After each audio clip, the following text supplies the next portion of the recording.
Is Donald Trump a covert Soviet spy operating under the codename Agent Krasnov? This explosive revelation has been circulating online since February, after a former high-ranking KGB agent boldly claimed on Facebook that Trump was secretly recruited by the agency in 1987. Even The Guardian published a hard-hitting article titled "The Perfect Target," asserting that Russia had strategically cultivated Trump as an asset for over 40 years. I know this sounds shocking, but these aren't just wild conspiracy theories. A renowned intelligence expert has made these bold claims. Now the question remains, what is the undeniable truth? Was Donald Trump a deep-cover Russian spy? Did the KGB successfully recruit him under the codename Krasnov? And what does an expert with insider knowledge have to say about it? By the end of this video, we'll meticulously analyze the evidence, helping you decode one of the most controversial intelligence sagas in American history. Using expert insights and recently declassified reports, we'll uncover hidden facts, crush speculation, and reveal the truth. But before we dive into the depths of this high-stakes mystery, let's examine the explosive claims made by the former KGB officer.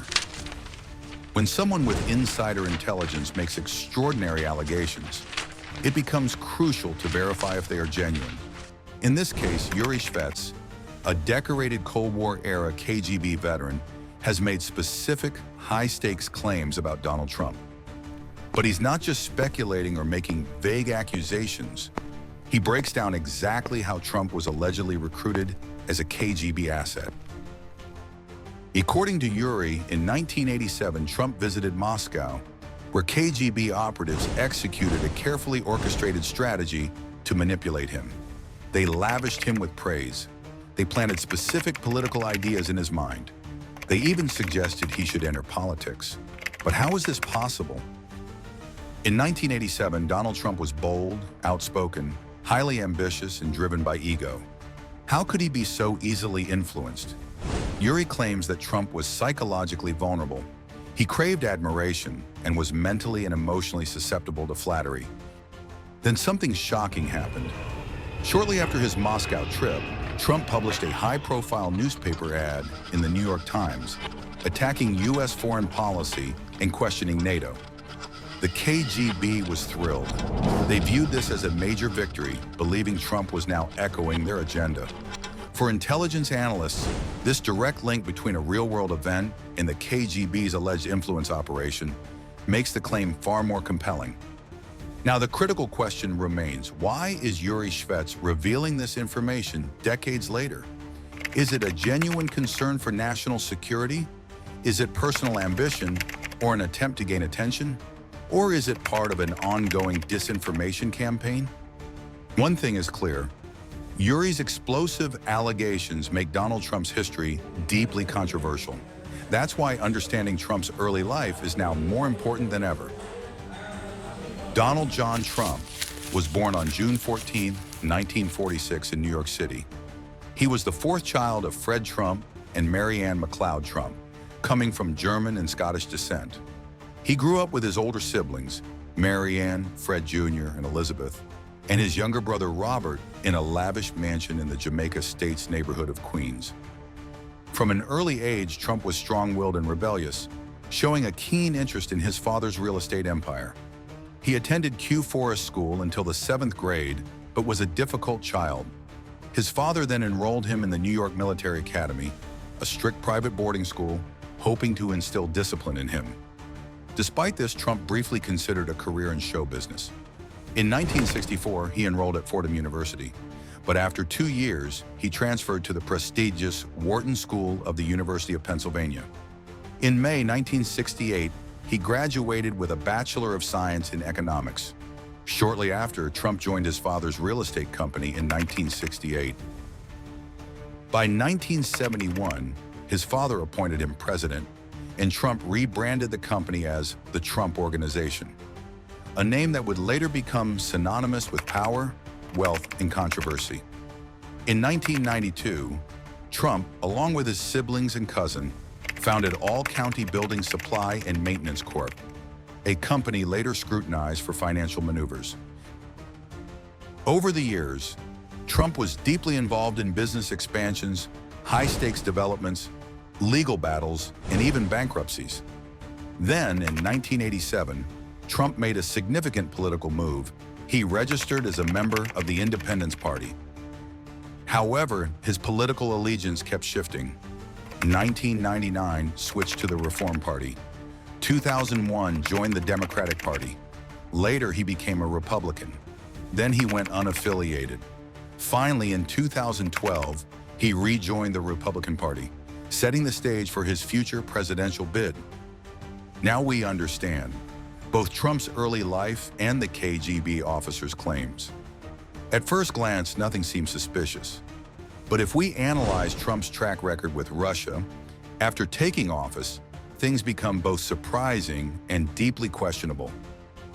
Trump's stance on Russia has always sparked controversy. Recently, he called Ukrainian President Volodymyr Zelensky a dictator, only to walk back his statement later.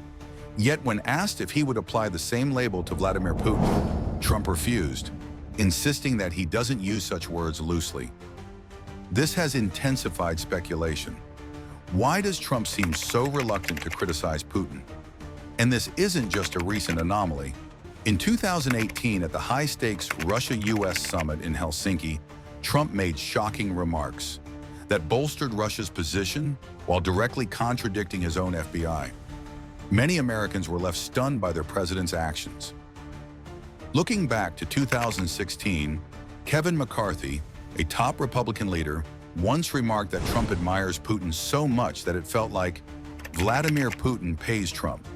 McCarthy later dismissed it as a bad joke, but for many, that comment was not easily forgotten. Trump's friendly posture toward Putin has been a heated debate for years. Could there be a deeper connection between Trump and Russia? Consider this. A BBC investigation revealed numerous contacts between Trump's inner circle and Russian officials during the 2016 campaign and transition period. By 2019, it was documented that Trump and 18 associates had at least 140 interactions with Russian nationals or intermediaries. These are just some of the so-called investigations. But now let's uncover what experts and intelligence reports have truly revealed. A high-profile investigation led by Robert Mueller examined potential ties between Trump's campaign and Russia. While the probe did not find conclusive proof of a coordinated conspiracy, it uncovered multiple attempts by Russia to aid Trump's campaign. Russian operatives actively sought to support and interfere in the U.S. election favoring Trump. Several members of Trump's team lied under oath when questioned about their contacts with Russian officials. The investigation documented numerous links between Trump's inner circle and high-ranking figures in the Russian government. However, due to lack of definitive evidence, no criminal charges were filed. In a surprising twist, the Senate intelligence report exposed undisclosed communications between Trump's associates and Russian officials, with both Democrats and Republicans acknowledging these secret interactions. While the report did not confirm direct collusion, it raised serious concerns about covert relationships and backdoor dealings. One of the most alarming findings involved Michael Flynn, Trump's former national security advisor. Flynn engaged in undisclosed conversations with Russian officials, raising red flags about possible hidden agreements. Expert opinions. Was Trump an unwitting pawn? Stepping back from the official reports, expert analyses present two main perspectives. Some argue that Trump was not a deliberate agent, but an unwitting participant, pushed by personal, financial, or political vulnerabilities into furthering Russian interests. Others believe his actions align more with being a useful idiot, a leader whose decisions unintentionally benefited Russia, rather than a controlled spy. Does Putin have compromise on Trump? Did Soviet businessmen secretly bail out Trump in the 1980s? Did Russia collect compromising material to control him? No one knows for sure, but here's what we do know. Before Trump became president in 2016, he underwent extensive background checks by U.S. intelligence agencies. If he were truly a Russian asset, wouldn't they have exposed it? Even Hillary Clinton has accused other Republicans like Tulsi Gabbard of being groomed by Russia. For years, Democrats have used this strategy, branding political opponents as agents of Putin. So is this just another round of U.S. political mudslinging? Or is there something far more sinister at play? The choice is yours. What do you believe? Is Trump a Russian asset, or is this just another political game? Let me know in the comments, and make sure to subscribe to this channel for more such great content like this.